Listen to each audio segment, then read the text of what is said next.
Thanks for joining the channel, man. Appreciate it. That was some fucking bullshit. That's all I gotta say. Biggest bullshit in a long time. Thanks for joining the channel, man. Appreciate it. That was some fucking bullshit. That's all I gotta say.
Fucking do so good sometimes, and then fucking just one fucking round, man, just fucking, I'm just speechless, man. I have no fucking words for this shit. It's such an exciting game, man, but sometimes I just want to fucking break this shit.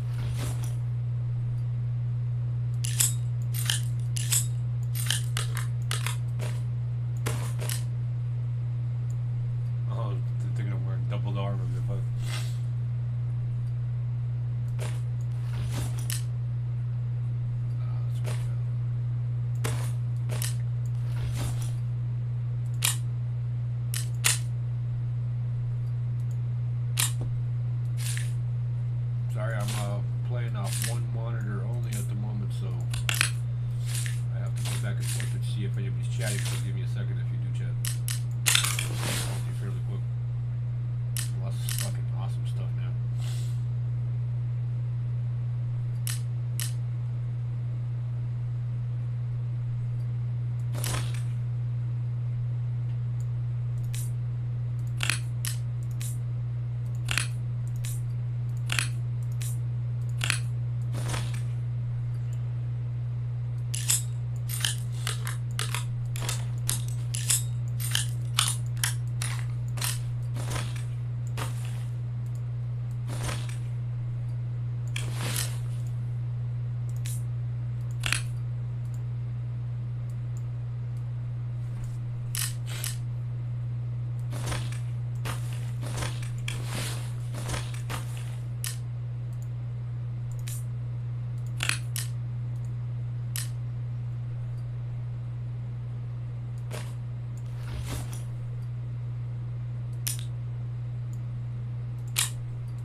just don't know. I was wearing some fucking nice fucking armor, man. It shouldn't have fucking went down like that. That's all I can say.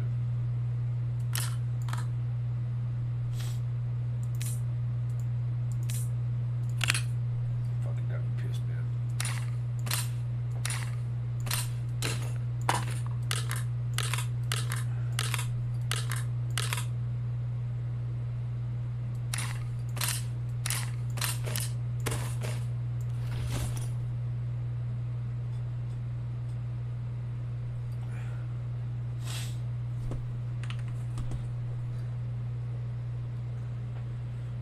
Boys and girls, I need some fucking follows or some shit. But appreciate you in the room, whoever it is, much appreciated. You're practically what, my only viewer. So thank you again, man. I wonder if I'd be able to tell who it is exactly that's in the fucking room.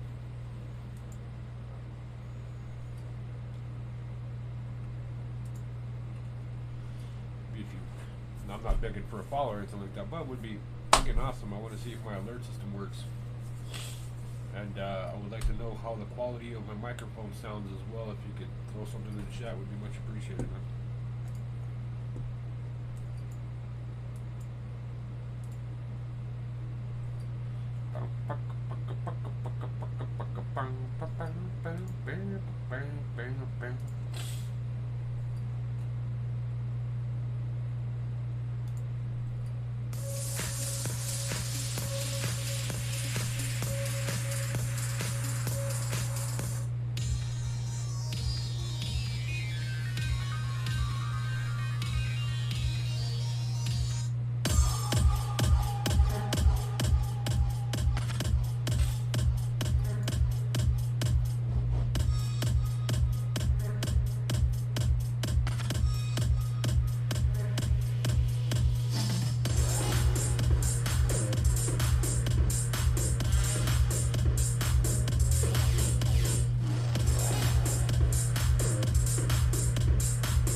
doing some fucking automotive paint in the fucking middle of the night, yo.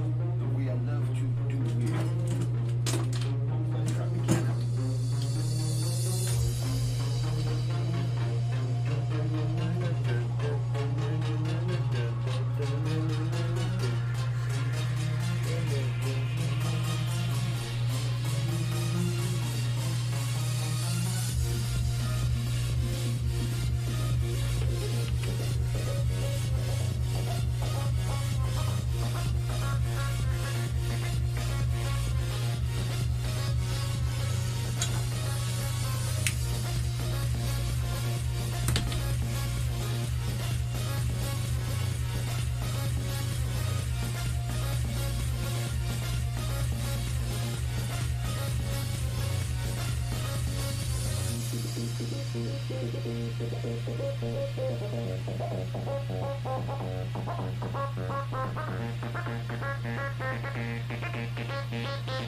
Alright, boys, I'll be right back, boys and girls.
ended very well, though. Fingers out, fingers out.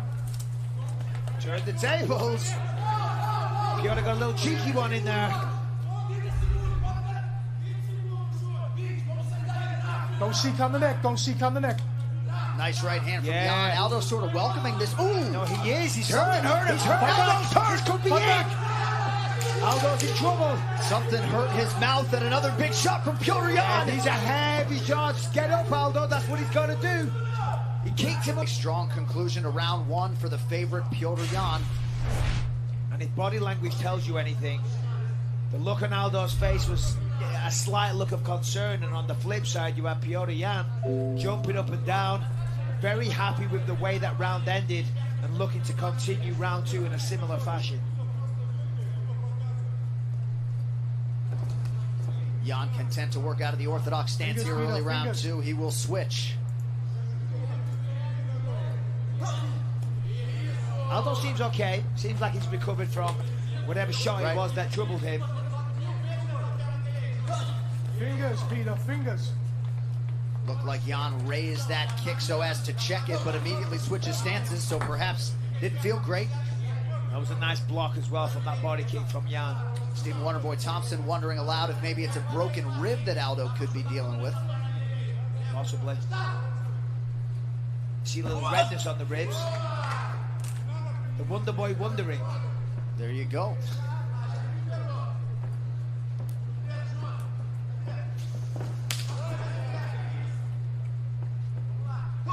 Jan just does such a nice job keeping that non-lead hand and that guard high defensively. Inside leg kick for Jose. And Jan's doing such a good job of staying composed in there. He's standing almost in the pocket, toe-to-toe with one of the fiercest strikers that we've ever seen. And just as I said, calm, composed. He knows he belongs being there. You know, he knows he deserves this title shot, and he's not fazed by the greatness of Jose Aldo. You know, sometimes when you're a good fighter that's only had 15 fights, you've watched Jose Aldo all your life, and sometimes that can, you know, mess with you mentally a little bit.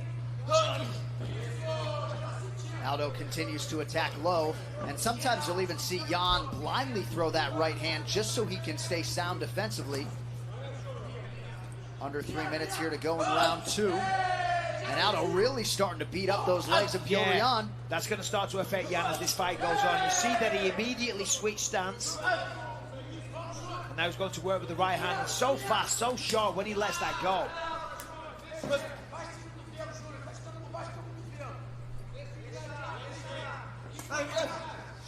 That was a nice strategy of Aldo, though, to go for the takedown, to mix things up. You don't really see that from him too much. Obviously, you know, he has great grappling credentials. Kind of caught Jan off guard, but Jan defended it perfectly, did the right thing, turned the tables. But I would like to see Aldo going back to that. I think it's a great idea. Tenet, revolutionary director Christopher Nolan's new film starring John David Washington. Time runs out. Tenet, only in theaters Wednesday, August 12th. Rated PG-13. Ooh. Yeah, real nice. Sent a little feint with the jab. Wasn't even really trying to connect with it. Just masking that left hand, that straight left over the top, which found its mark. Watch those fingers, tuck them in. Keep those fingers in. I don't know if he understands the referee, if I'm honest. Right. Maybe they discussed it backstage. You know, the referee will go into the locker room and, you know, explain things. And he might have said, fingers means this. But in a high adrenaline situation, with it not being his first language, perhaps, you know, it's not registering. So we have been able to see a replay, and it was clearly a shot to the ribs that appeared to compromise and hurt Jose Aldo, but he has recovered well and certainly had some moments here in this second round. Yeah, I just saw the replay there. Clearly a shot to the midsection. Aldo responded immediately, wincing in agony. Maybe he just took the wind out of him, though. Wonderboy, you might be a little bit wrong on that one with the X-ray vision, but, you know, because he seems to have recovered. If it was a broken rib, I don't think he'd be moving like this right now. Beautiful jab from Jose Aldo, turning it on here in this second round. Oh! There has not been much in terms of adversity for Piotr Jan. Jimmy Rivera had his moments. Jose Aldo with an advantage here. Ah, so nice. When he goes to the body like that, Aldo's so dangerous. I mean, remember Jeremy Stevens, 2 body shots that just absolutely crippled him.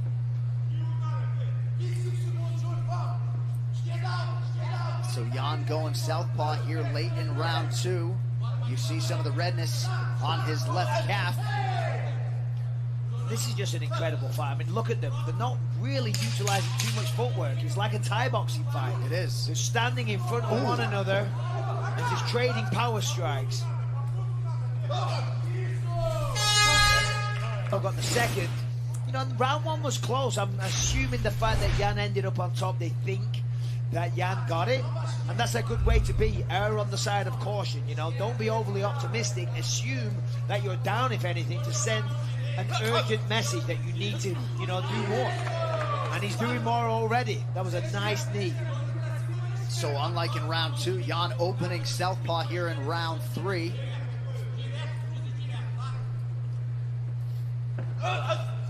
Nice feint. Seem to be having more success out of that orthodox stance, but perhaps that leg is compromised a bit.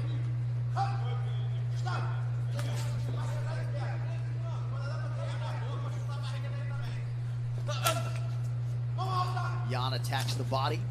Nice side kick.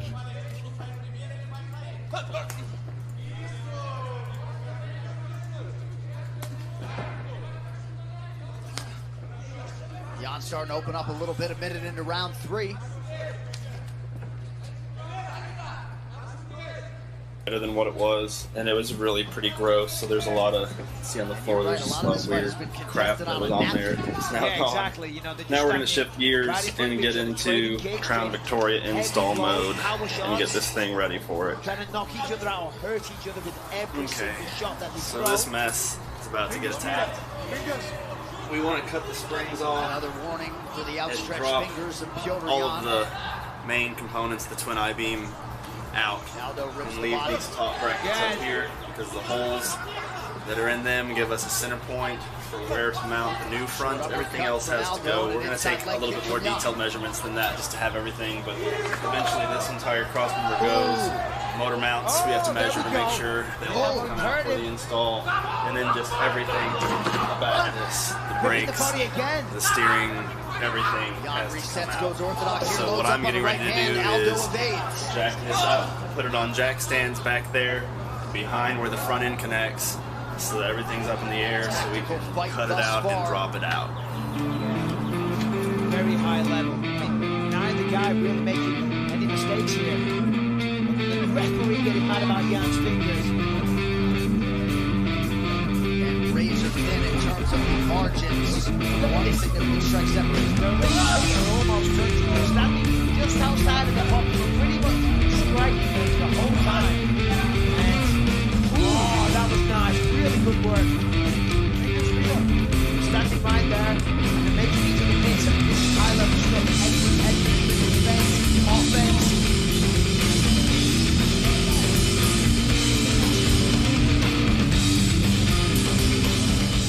Okay, so now I think we're going to go ahead and cut these springs out of here so we can get all of the arms and everything off.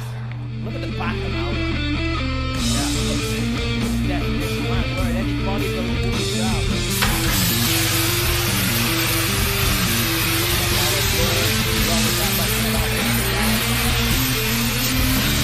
Less than 2 minutes now to go here in the third. Nice straight left there again. No winding whatsoever.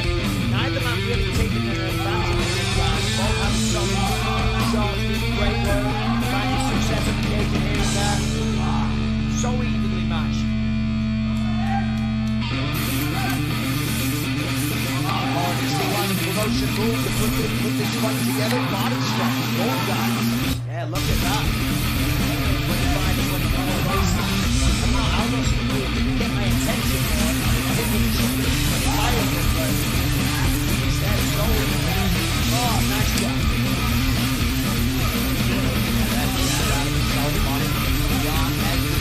Oh, look at that. That was a beautiful little fake. The right leg of Aldo stopped the kick halfway through and then went with the hand. Yeah, Significant head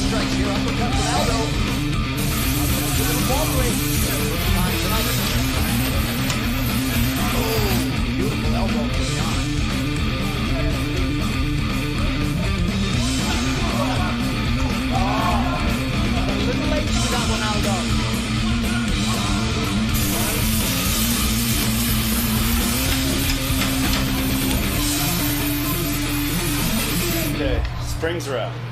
Now what?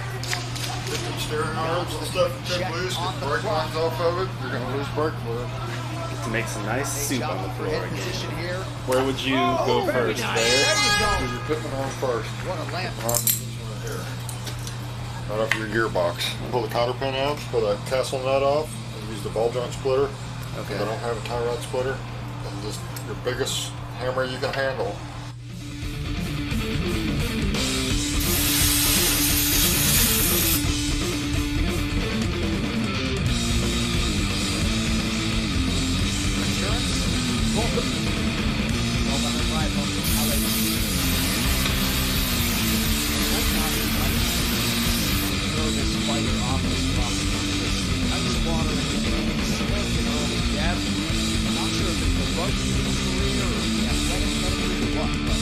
Largely unfazed by these flight atmospheres that bring pressure in. Well, it's just confidence. You know, the man knows the work that he's put in. He knows what he's capable of. He believes in his skills. He knows he won the first fight. He probably feels better coming into this one and he's more confident. So, yeah, that's why he's got a smile on his face. Outstanding strength of schedule for Volkanovski, even pre-UFC. Second time he's literally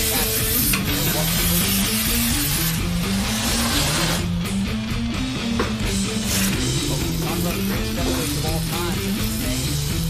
That are brought up until Bale and Max Holloway, and Volkanovski has left both of them in his wake. Yep.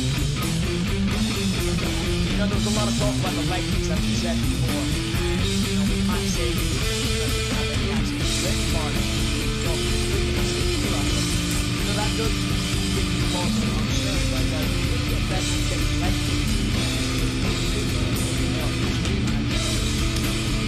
That like he hasn't had the morning maybe doesn't have an answer for it. Okay, we ran out of daylight. You do see that Max's stance is a little more narrow. But we have the front end basically cut out and ready to be completely removed tomorrow. So I'll try to carry this light around and see if I can at least get a peek at it, of course, tomorrow. Yeah, in its glory in the daylight. Nice observation by you and a nice front kick from Holloway a moment so, ago. springs cut out, and then cutting in the correct places to make it to where in the morning all I have to do is go up underneath there and take a bolt off back there, and one over there on that side, and just roll the front end out. And then I'll be able to paint up the chassis, and then we can get that Crown Vic front end put in hopefully this weekend.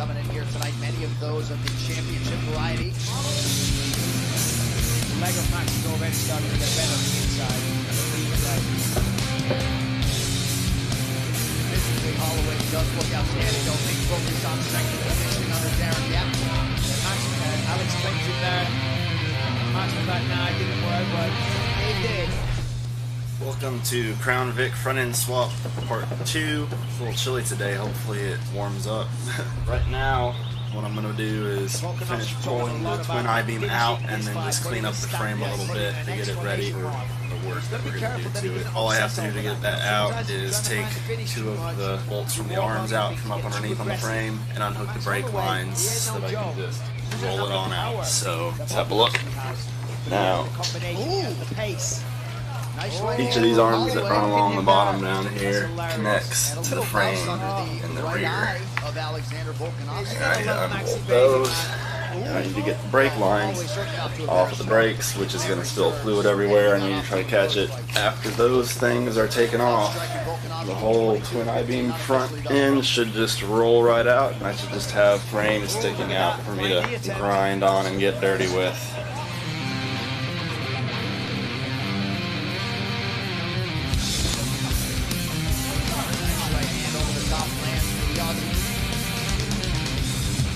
So composing now. So calm. Both guys are.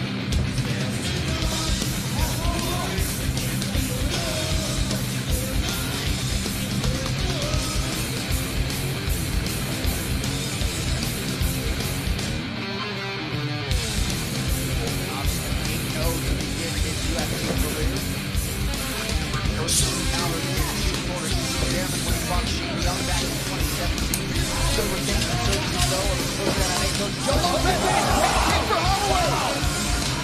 spinning back kick, up to the high kick. The right leg puts Volkanovski down. Yeah, this is certainly a different fight. A huge early moment for Max Holloway. Sports UFC 4 launching on August 14th. Pre-order now on PS4 or Xbox One to get boxing superstars Anthony Joshua and Tyson Fury free.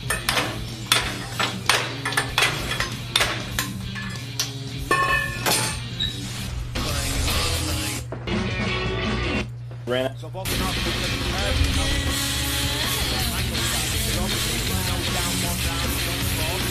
All right, we've filled in the holes on this side, so I'm going to grind them down flat, just fill them with weld. overcompensate for that.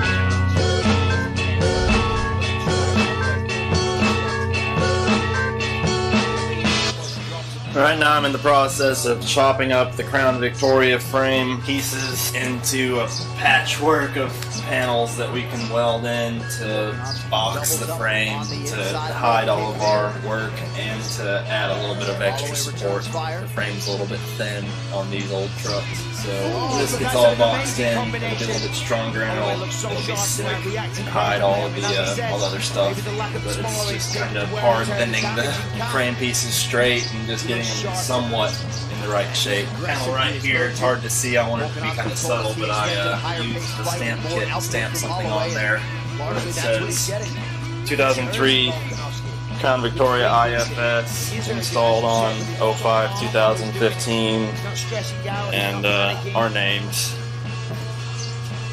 Just a little touch that I added for shits. Taking it all in his stride, it seems. Spent all day, the sawzall and the bandsaw and the die cutter and the welder, and that's what I've come up with. It's just placed up there, not welded in or anything, but man, I'm fucking tired. It is really hot out, and this shit is rough. I don't know how much I'm gonna get done today. I might have a heat stroke. Fairly significant bouts now under the left eye of Volkanovski. Cheese is a vegetable. Max is holding the center of the octagon the whole time. Now that sends a message. He's controlling the octagon, certainly controlling the action for the most part. Volkanovski's got through with a couple of shots a moment ago. Holloway continuing to attack the inside of that lead leg of Volkanovski.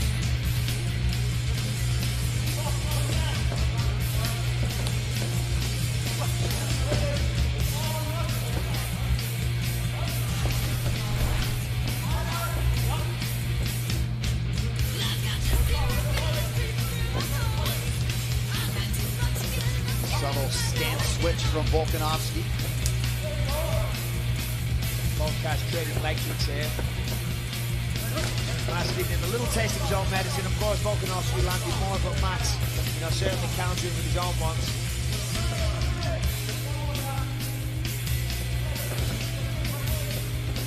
Oh, look at that. Max is just laser focused. He saw that Volkanovski was going to advance, fired and nailed the midsection. It's beautiful work. So Holloway has Volkanovski on his heels at times here early. They certainly got a big lead. Volkanovski's going to have to switch things up. He's going to have to go forward, get on the inside, fight in the pocket more. As I said, he's got the longer reach, but he is the shorter man, and the length and the height of Holloway giving him problems. The variety of kicks, the head kicks. But, whoa, that was a good one. That was a nice left hook.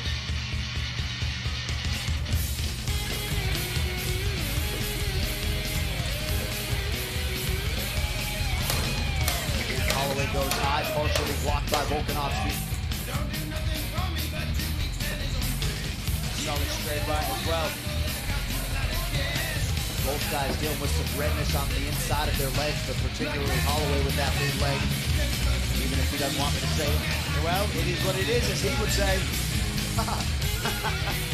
Can't deny it. Can't pretend it's not happening. He's getting caged and he's getting caught as well. Volkanovski coming back on at the end of this round. But look at that, 25-14, 13-3. Volkanovski 7 ahead on the leg kicks.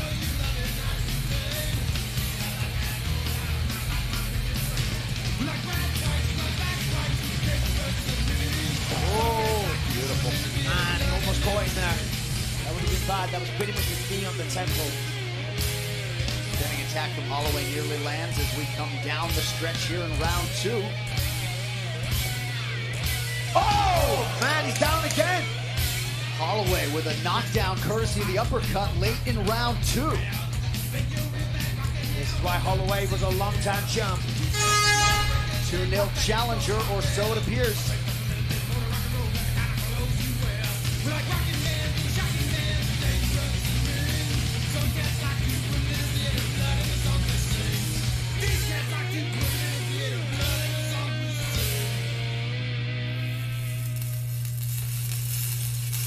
It is the most awkward welding of the day, and you're doing it in pitch black, right? So. Yeah. All right, that's all welded up, I believe, bud. Cool. Lots of cleanup work. Make it look really pretty. I want this to look like one smooth, one solid plate. Make it look forged. Okay, as you can clearly see, we ran out of daylight again. I actually went and bought a work light for $10, hooked it up, and it worked for 3 fucking minutes before it exploded for no reason. So, if you're gonna do something like this, just don't have my last name, I guess. The frame is boxed now. Tomorrow I will clean it up real nice, paint it, and then put the front end up in there. Then we have to worry about mounting that bar up front and then mounting the control arms. And those are the last 2 things to make this complete. But the main bolting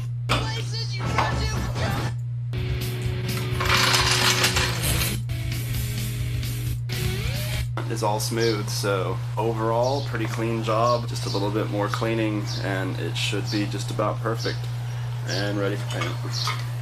Okay, here's the final box product. A couple layers of primer, a couple layers of chassis paint that has a little bit of rubberized material in it to help resist scratches and all that stuff.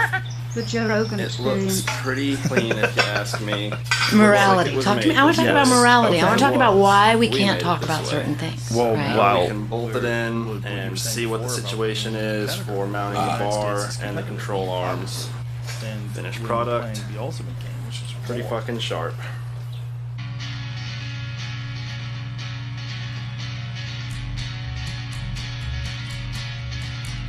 You made me sick, you made me bleed 1,000 times before. Every time the sun goes down, I come right back for more. That time slip away from my memory. I can't break the spell, this curse that's got a hold on me. You got the power to ease my broken heart. You got desire to tear us from apart. Everybody you can show me. Every time we touch you, will There it is. Watch this. Watch. Are you watching?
Fuck, that was different.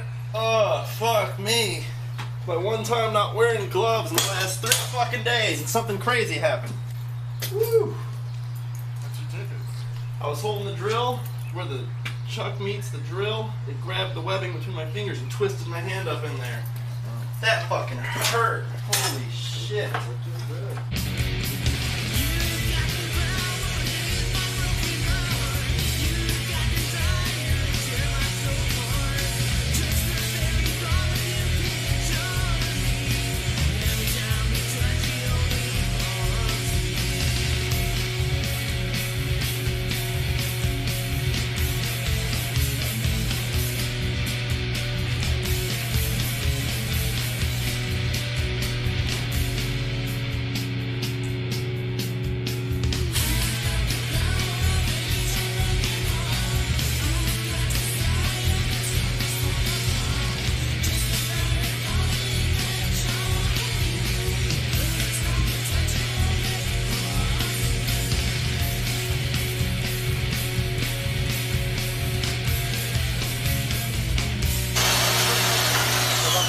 size yet? You what? Did I measure this up? Our neck's there. I hope that's what that bucking was for. Well, I really wanted to get this one up first. I wasn't quite sure on that side yet. Well, shit, I just put it where the X was on that side.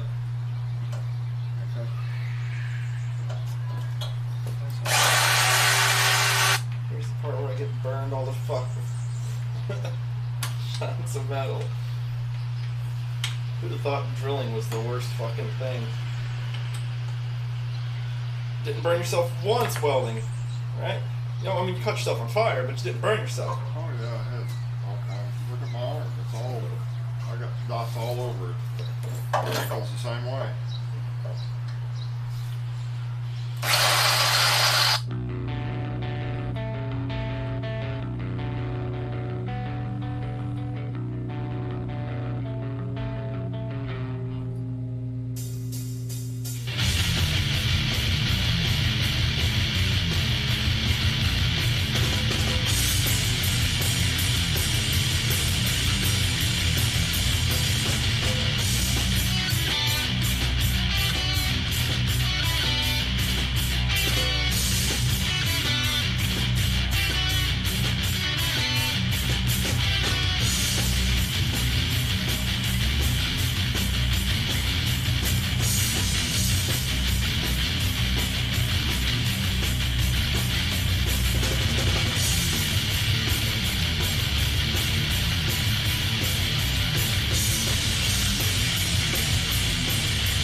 I count cheese as a vegetable.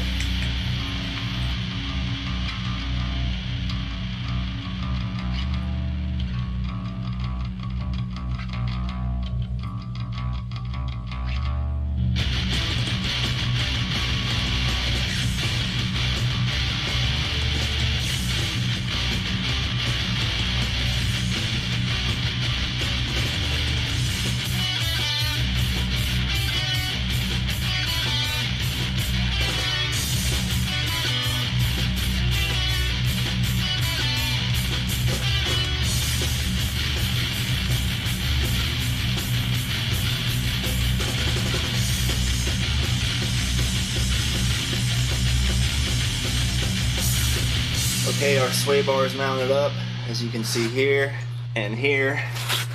A couple of considerations to make. One is that you want to use graded bolts. We tried using non-graded ones for a second just to get the right size and they snapped off. The other thing to consider is that if you're going to box your frame like we did, you want to make sure that you have the right spacing for that. As you can see, our bolt right there is really close.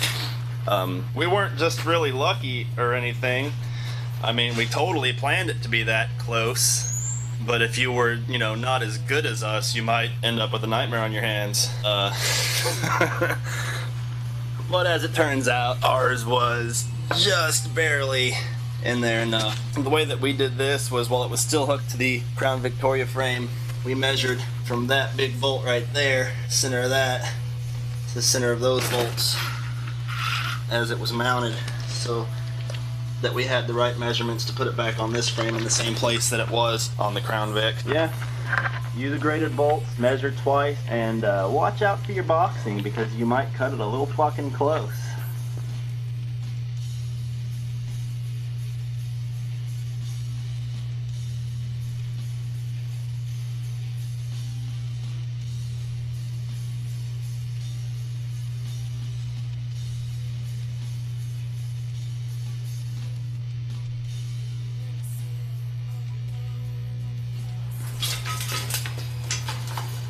Well, stabilizer bar is mounted. Trailing arm brackets are a pain in the ass. Deciding on it still, he's going to stay out here and stare at them for a few hours. And and see if that does anything. That's how I figure shit out. I'm gonna sleep in because that's how I figure shit out. But there it is. And the work light lasted longer than 3 minutes, so fuck yeah. Love going to Home Depot. Better than anything in the world. So tomorrow, probably gonna be a pick and pull day. Probably be a nice little 30-second video about how pick and pull sucked. I'm not going with you. You're doing that on your own.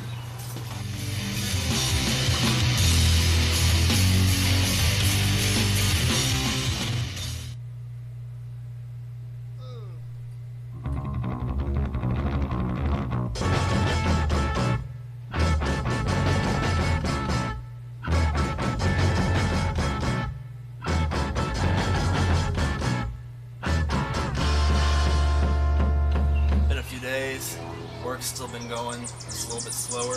The junkyard and picked up a couple extra bushing brackets for the trailing arms for the front end. So what we're gonna do is cut this ball off and have these plates, which are mirror images of each other, so that we can use that for helping fab up the mounts to mount them up. We're gonna have to clean up that whole area back in there, so that we can have a good surface to weld on. So when Dad gets home from work, we're gonna try to get those mounted up. Other things that need to happen for the front end conversion is basically the steering situation, where the rag joint used to go right here. Apparently it's splined up underneath this. So you have to be really careful and cut both sides and then try to pry it off without breaking the splining. Then we can figure out a mounting situation to get this to go up there. Probably have to buy some steering components, some Borkson universal joints or something. In other news, off of a Crown Victoria taxi cab, they've got just the plain steel, which I think is going to be just fine for this build. So I'll have to go buy some tires. The tires on them are junk, but for 20 bucks I got this set and a seat cover. The seat that I'm rebuilding, which I might do in a different video or show later, but I'm trying to keep as much of the original seat as possible. It's pretty junked. I'll cover that later or in a different video, but I've been working on the seat a lot the last couple days. But for right now, I guess we'll...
Alright, I haven't felt like keeping up with the camera, so today's progress. Calipers are pulled off, painted. I used header paint because it's up to like 1500 degrees. I imagine caliper paint something similar.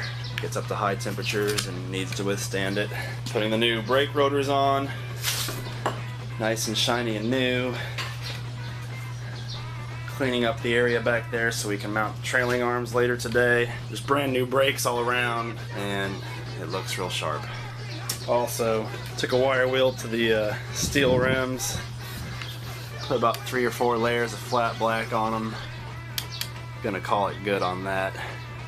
And go buy some tires sometime in the next couple days so that whenever this all gets done, I have something to drop it on and we can see what kind of a lean we've got. From all of the things I've read online, I'm expecting at least a decent 5-inch drop in the front, even with matching up the tires to somewhat match the ones in the rear.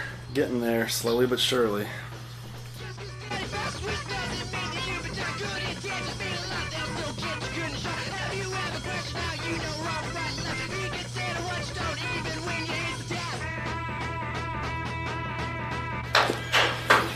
I forgot about the camera, so we figured out something to fab up for the trailing arm mount, so let's get it welded in.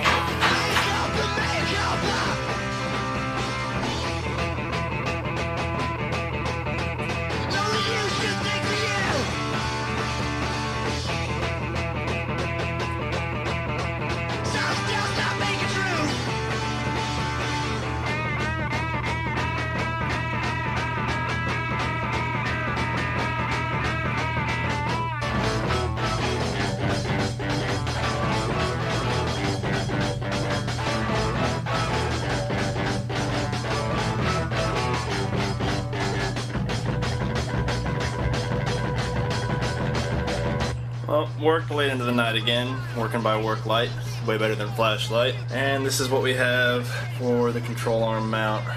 This is mainly Dad's design. I had read the idea of using a second set of plates from the Crown Vic. What he did was swapped the original brackets because everybody else's sticks out here because they use them in the same spot, so we just swapped sides so it's stuck up underneath the frame. And then we have that welded up and then bolted the grade 8 bolts, and it's all level. What we had to do on this side is there was a smaller bolt that we needed to use, and it actually got welded to the top so that we could run the bolt or the nut up through the bottom. It's hard to see because I'm holding a light, but it's pretty sleek and hidden, tucked up underneath there. It sticks out a little bit. There's another case on each side, that never opens. But not a whole lot. And when the boys it's up there. go off, A lot of work for a little thing. Here you can see. And inside there's a knife, and it's serrated. Clean little job. And I said, "What's that for?" Immediately realizing. So tomorrow we'll get the other side. And he says to me, "Sometimes a job And, requires why." So why that became interesting to me was because of my own thoughts and perceptions about what he had told me. In other words, I could deal with him with a sniper rifle. Well, I heard a story about my old okay, that's what he friend does. Jim, and he looked at me and he said, "Hey, I need a drink," and I said, "Well, I don't got no money, so it ribs, and I well, thought, I got in the bar, why is it that I am willing to church, accept I got no money, so sort went of outside, the clinical close the nature pain, we of passed out in the gutter, and everyone said, but I can't. "Well, I I'm wonder uncomfortable with that close up. isn't getting a job." And Hey, that led alright, me so a little bit later we're going to get the other that control was arm the bracket motto, mounted up. precursor I'll be honest, I didn't really have of hardly the anything to CIA. do It's called the with OSS, fabbing up the mounts Office except of for cutting some Strategic pieces Services. the way that he Their told me motto to. was But surprise that's to them, totally his brainchild. because they would It's his thing. jump out of aircraft, So I guess right now I'm going to try to land, concentrate work on with seeing their if I French can't get partners and this kill Nazis. bracket that's pressed with a, and you know, a splined knife onto the throat. steering shaft And I off thought, okay, so that we that's can start considered to address okay, the because steering they- issues. Because we that'll be a can't. We're final not supposed to thing do that to anymore. worry about for the front end In conversion after we get this this world other we live control in arm a lot, mounted. and I spent the whole. I don't know how it's going to go or This if I'm whole going to book pull it off, of but I'm going to researching try. and reporting is about that sort of. Okay, see here, this moral the rag puzzle. joint connected You up to know, this, why and do there's we- two why dips do we in here differentiate? where it's closest to the shaft. This is splined underneath here, but it's also kind of pressed on, so you can't just hammer it off. You have to cut it out a bit. I'm going to try to probably cut the ears off a little bit more so I can get to it maybe, I don't know, and just try to slightly get in there without messing up the splining, because if I do that then I'm screwed. So I don't know how it's going to go, but that's the plan of attack. I went down to the cafeteria for some Doritos and a Diet Dr. Pepper. The doctor said I needed something to eat, but I wasn't, well, I didn't get the liver transplant. And so I went back, and my friend, he came up and he said, "Hey, Yes, Mohammed bin why don't we go Salman. get a I mean, drink that's at the the bar? idea, is that their head I of don't state got no money, wanted though." writing. Yow! Yow! Yow! Yeah, I mean, and that's a great question, because what you're saying is like, okay, so, but we all think of that as reprehensible, right? Right. Why, you know, because he's a journalist. He's on our side. He's delivering information to people. But the government of Saudi Arabia is free. That information is our information. He's a threat by releasing it. He's a threat to our livelihood. and who decides who's the president? A lot of this book is about who's on the board. There's an actual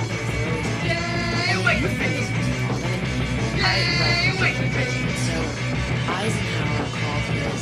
Okay, to keep it from spinning on me while I do that, I went ahead and bungeed the steering wheel to the rearview mirror. If I need to turn a different direction, I'll just undo that, spin it, and tie it back up.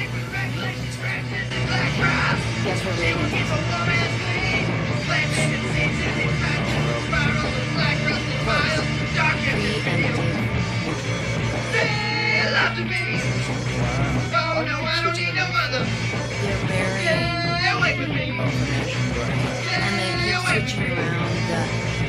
they switch around who has authority. Getting closer. This is either going to be a how to do this or a how to not do this video. We'll find out really soon. That was fascinating. I mean, I interviewed a guy named John Wizard, who's a decades-long CIA attorney. I was stunned that he was really and he explained to me how a presidential fund, also that gives the president the authority to put an individual on the kill list. That job is then given to the CIA's paramilitary army, an operator, or their assassins, because the CIA works under a code called Title 50. So it makes it legal, whereas the Defense Department works under what's called Title 10. So in other words, and they can't, their rules of engagement are totally different. So the misnomer is like, oh, the SEALs killed Bin Laden. Well, it's loose. Well, they were SEALs trained. Not quite sure what happens from here. Because Pakistan. We'll see. Alright, if you see from here, I managed to break it loose. The military can't. I got these all kind of cut around pretty close so that there was no real structural integrity going on. I beat on it with the hammer a little bit. I was trying to do as least damage as possible to splining, but this piece right here is broken open pretty good, so I should be able to pry this off here now.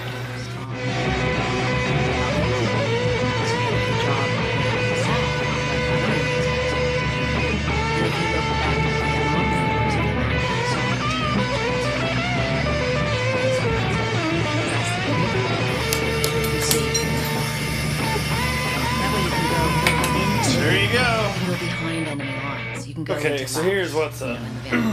While I was Now doing you the know. brakes, which What I learned reporting this look book pretty was sharp, right? 134 countries. Well, while I was doing them, the very Doing last total 50 piston pin Think about that I was mounting with, I snapped the screw off in it. So, in all those So I went to the auto countries, parts store they're to get a doing new one. things that don't fall under And the normal level of the law. Lo and behold, they not, didn't have yes, it. not under the rules of engagement. No. None of the three But the auto parts CIA stores that I went to works. had it. And then the car that I was in, the last auto parts That was store, one the thing that battery really blew blew up my in it. mind, to report, And I to had to research, replace the to battery, understand. I the talked to cables, 42 guys who have with a little direct crescent access wrench to right there in the this, parking lot, which took a couple hours from going back and forth and the getting the knuckle right shit. draggers on the ground, as they call themselves, to the lawyer. So I didn't get a whole lot done. Senior But I got the brakes all on intelligence except for that one pin, and Those I guys got the explained flange to me removed from the and steering this shaft, so not a total loss. And But just one of those irritating again, days to your where the world question, kicks you in the why- balls, and why then you does just somebody have to get make to know that? lemonade with it, or some Why? shit like that. I don't Why know. they allow that Anyway, in? that's it for That's today. interesting. Again, And I just believe public that has service to do reminder, with don't a have my certain last name. climate we're in right now It's about not good for military, you. right? In other words, what the CIA does is what the first option is diplomacy.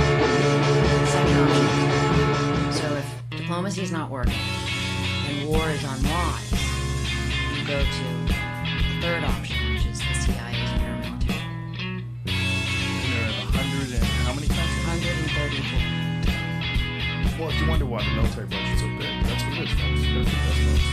A lot of work. I mean, A lot happening. and you as a competitor would be fascinated by the kind of training that you're what they do. I mean, so many of these infiltration. Okay, it's been quite a while for an update. You know, I got sick, they've got got a halo job, jumping, all which you kinds know of about, right? time-consuming Where they stuff. This video high will cover altitude, low final altitude, bits of jump the out. Crown Victoria install. They, I you know, anticipate it free fall taking down, maybe turn a couple or velocity, few days, but I'll just pull the condense it into one ripcord video, really low, make so it not detected final by day radar, for and then they the meet up with the team Crown on the Vic ground install. and go do what they do. So I'll show you where we're And they at, also what we're have doing, HAHO, which is and what to high expect for altitude, this high last stage. and that way you can fly over airspace where we're allowed. All right, this is the and spare engine, float if you will. into, It's the let's say, original country 390 around. block, the 360 intake, and the 390 heads. None of which I'm using for the build, but like it so all much came of in what I really report, I get handy for information like that, and mocking then I things ask up. million questions like As you that. can see, I have Me, a and rear it's like, sump oil I don't pan. know about That's kind of a beast to find. I had to order it from a salvage yard in Portland, you're a Oregon. journalist, The so you're trying not to FEs that judge. came in Ford trucks that were But four-wheel drive all had this rear it sump your pan. As you can belief see, that the this cross is a member good from the thing Crown for Vic front America? Vic comes right where the front sump would be on a Meaning stock style the pan. president So with the having a rear third sump, option? you have to also Well, have the dipstick, mean, which you can see is I mounted write down in to the the book side that that's of the oil in pan, the prologue and after I tell that the story. pickup tube that goes to the rear sump. say, So I managed I to wanted find to somebody know. online that had the entire setup at a salvage And that yard, is gave it to me for about is this a $120 good bucks, thing? And which is much my better than a answer $300 at some the dollar end, racing after it's oil pan. complex, So if you're doing this conversion with an FE motor, which I didn't see much pictures also or instructions that, online with, you need a rear sump well, pan, if you're and the best gonna place to get it is take at a that salvage pole yard position, on a 4-wheel drive FE. you The front end is in. must accept The last two things we rivalry, have are right? motor mounts and And steering. So this is kind of a also mock-up of after what we're doing with the talk, motor I think it's a mount. good thing. We got some After steel from the talking steel to a lot guy. of I forget what 20-year-old soldiers gauge it come is. back It's what he from recommended warfare, for making motor missing mount. a We're going to go limb down to that pedestal, with and intense it's PTSD. going to be big and thick and simple. And who Dad engineered this, essentially mocked it up serve with as some cannon cardboard, fodder. and I was chopped it up. It's not welded my together yet. That's just kind of the for the mock-up. We're gonna put a bolt, That's the weld the second bolt into the option. bottom, War. bolt it up through the pedestal, and The then bolt it 42 up there. guys that I And that interviewed, will be our motor you know, mount.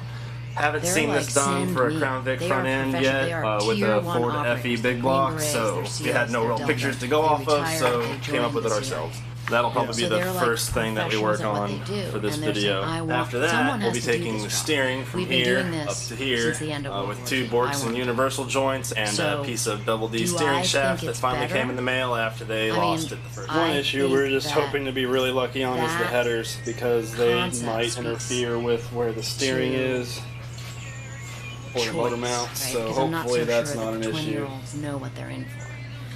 The 40-year-olds. The way this is going to work is these plates will be flush down here. This bolt will have these connections on the bottom up through the pedestal. So on top, it's going to look like this. We're going to weld this nut to the plate and then weld the square stock And that we also has fabricate a, you know, to this a lot plate. of times I talk to Then these we'll young be able to kids who go bolt to war, everything they- up to the bottom. They tell me that Grade one 8 of the hardware and lock fascinating washers. details is So that that this is bolted they down. talk about There's a fixture that movies hits they here, see, bolted to and the whether end. it's Saving Private Ryan or Black Hawk Down, right? Where the outcome is not necessarily great, but they talk about the romanticization of war and of camaraderie and of brotherhood that comes from that. And then they have their experience, and some of that does give them that sense, but not always. Whereas the operators are much more about Across the road they watched a wildfire getting the job. people get tired. And these guys are really clear. They're competitors. They're like top Stopped and turned around, job. found his They do it. grandson They get on it the done. ground. And they pass for it. So, is the oversight when it comes to choosing whether or not this operation takes place properly? Do they have moral guidelines? Do they have ethical or moral guidelines when they say that this is the president is requesting this person get taken out, the chiefs of staff, whoever it is? Do they have to make an ethical distinction? You mean are they like killing nicely? Do they decide, like, does this make sense? Or, like, what if the president's like, Rosie O'Donnell, should they talking shit, take her out? Like, you know what I'm saying? Well, I mean, that's a big issue, but what I try to write is, what I try to report in Surprise Event is the idea that the people who take out maybe are bad guys, right? One guy I like to do that because Che is often portrayed in the press as, you know, this amazing hero, and that he killed by the Bolivian Rangers, but it was a CIA operation. And I interviewed the man in charge of that operation. He was surprised Spanish. His name is Felix Rodriguez, long-serving CIA paramilitary. So, but I also report why the president, to your question, wanted Che Guevara to, he was really advocating for nuclear. And I share that. Yes. I mean, he spoke publicly about, if we have to have an atomic war, the Cuban, paraphrasing, the Cuban people will be happy to have sacrifices. Che was also, Che killed anyone who betrayed him. He writes about it in his diaries. So, but on the morality of this, I don't have any You guys should never feel if I'm going or I leave it. It'll make a sentimental in my psyche like a needle. Flicking through the deck with breath I never took with me. A man can always find himself a something of me. I'm a villain, I'm the devil. I'm a sinner, I'm a wretch and a scoundrel. I'm a villain, I'm the devil. You. What should I steal? What should I fuck and what should I kill? What should I steal? What should I fuck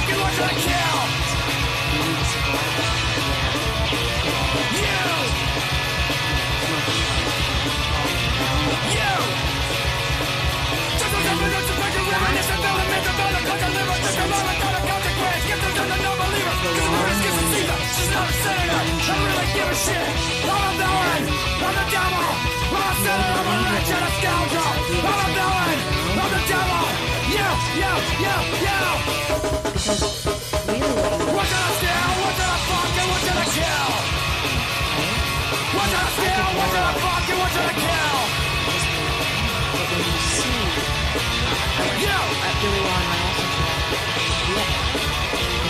I want your life, I want your life, I want your...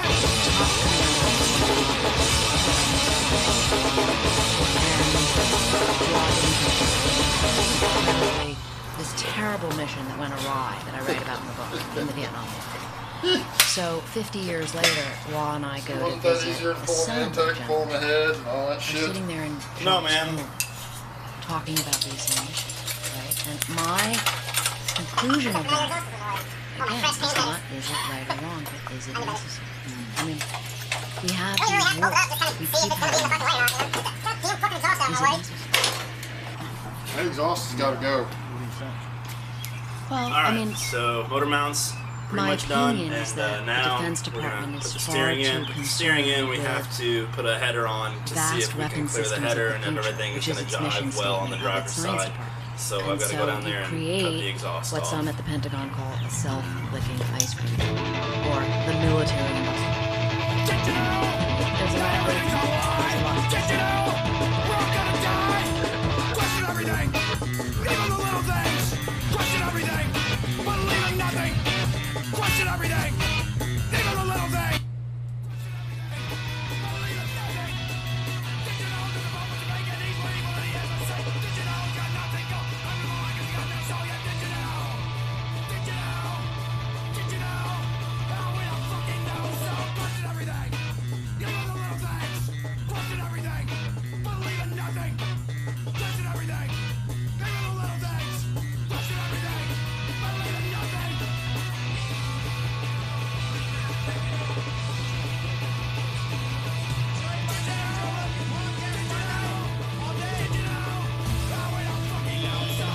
Yes, ladies and gentlemen, welcome back. Randall Carlson, how are you, sir? Doing well, Joe. You freaked out the entire podcast population the last time you were here. We restored the disaster.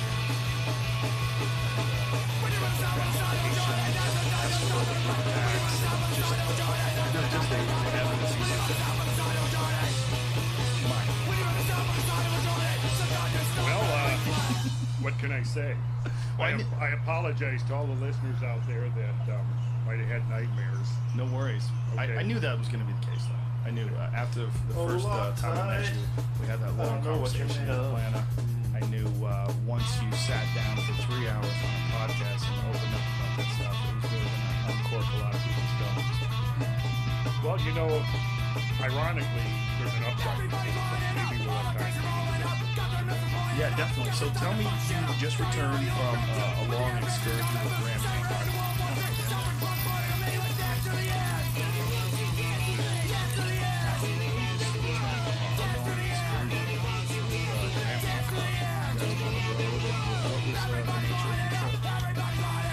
Well, we were taking Graham on a tour, showing him some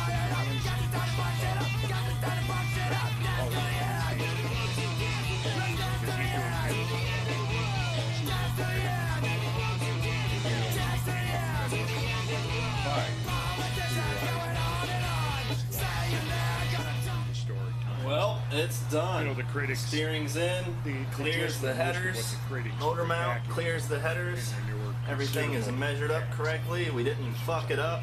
I'm gonna call this front end conversion done. Well, if there was this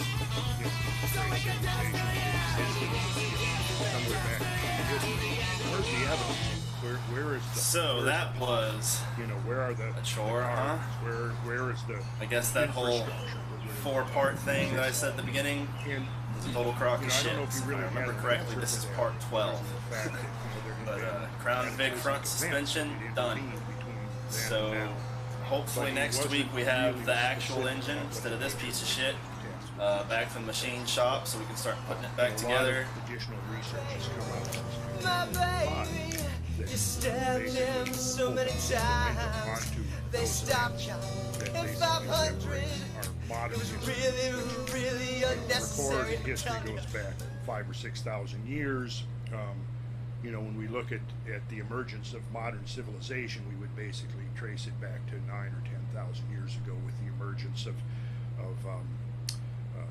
you know, agriculture, the dispersion of languages, the first cities, and so forth. When we go beyond that, a few thousand years, we're in a completely different world.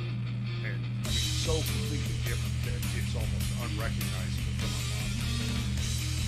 If we started recreating maps, going back, like taking snapshots of the planet, every millennium, going you can see what we would see is that these bolts here are what have the transmission bolts to the block. Could just take those off as they stand, but instead what I'm going to do is try to get the harmonic. Well, Jorge, you rolled the dice a little bit, you know, stepped on a short notice, flew around the world. It was a big opportunity. See down here, quite go your way. I'm missing what's a the plate, like right now? so I can see it really easy. Right there, coming up short. there's going to be a few screws like that holding the torque converter on. The harmonic bouncer up here, I can turn it, hand crank the engine to get those all in view one at a time. Take those off before I take the rear bolts off, and after that hopefully the torque converter comes off with the transmission. Get it up on the stand, gonna yank the distributor, gonna yank motorcraft carburetor, yank the valve covers off, and see how messy it is. Pull that whole intake off, because on these engines the intake manifold comes halfway into the head, so the heads are actually fairly small. The manifold itself is huge. I've got an Edelbrock aluminum intake for it that's going to work better and drop about 17 pounds off of the engine weight. Alright, we have the engine on the stand. Straight off, take the intake off, pull the valve cover, get it down to the short block. The real impressive thing is how filthy this transmission is. C6 with just years and years of crazy oil and grease all over it. Spray it off, clean it up, see what we got. We got the transmission cleaned up a bit. Turns out it's not black. Popping open the valve covers now. See,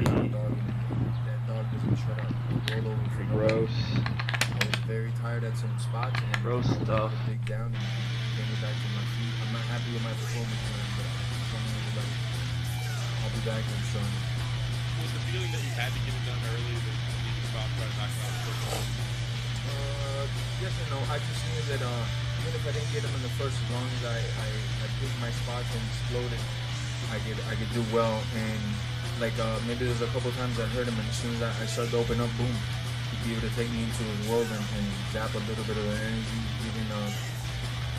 didn't let me get moving too much, you know. I didn't keep one it of in the my world legendarily long enough for me to impossible actually do damage and exhaust manifolds sustain off. that damage, keep that A lot of damage work, coming so it just could accumulate rocket back and forth, blaster I'll be back back. and forth.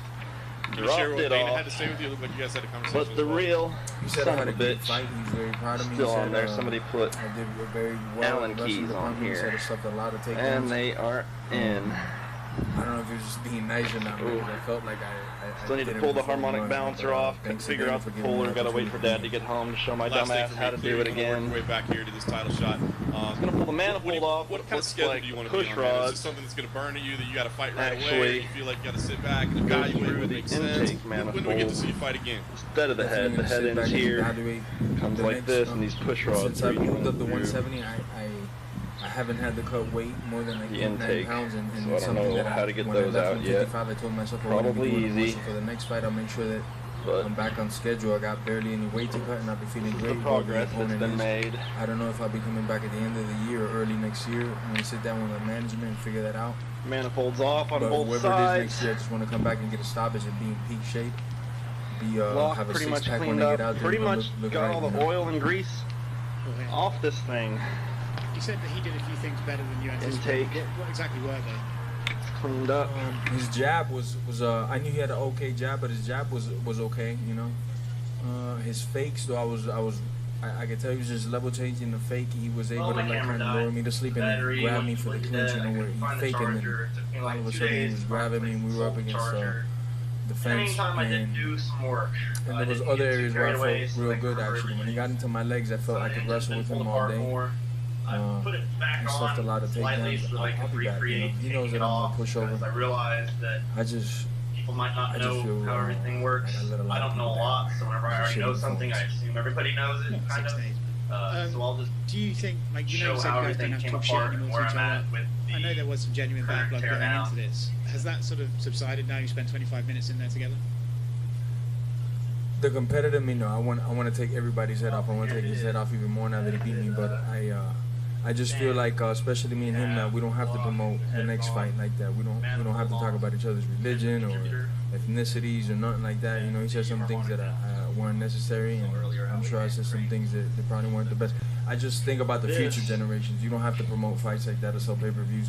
I heard that this card did great anyways, you know. Should take that but off I feel it doesn't have to be promoted like that, especially for the younger guys coming up. They don't need to think that they always need to talk shit or sell a pay-per-view, you know, or disrespect the man's religion or anything like that. I was shown how to do it correctly. We'll do it again. So initially, this You mentioned the numbers of the pay-per-view heading into like this day. You this. said it could be Like a breaker bar. all that stuff.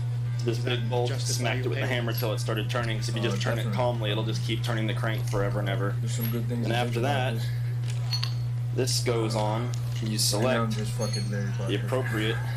I want to do some sprints right now. I want to for get your on the treadmill. I application. want to hit a punching bag. For me, were I want these. to take out my So I would frustrations. I want to elevate my cardio to a new screw level. these down here. I know I can do when more. you line it up, I you know, can a lot of people make move it excuse for around me where since it they lines notice, up but it's no with excuse. the Once you sign proper that dotted line, well, you poles, shouldn't have signed that which I dotted line actually if you weren't in the did best shape wrong. ever to compete for a world title. But So I just feel like that. I then just feel that I should this have been big in overall bolt, better shape, you know. So it's just a you matter can of time select before I one of get these back in there. stoppers.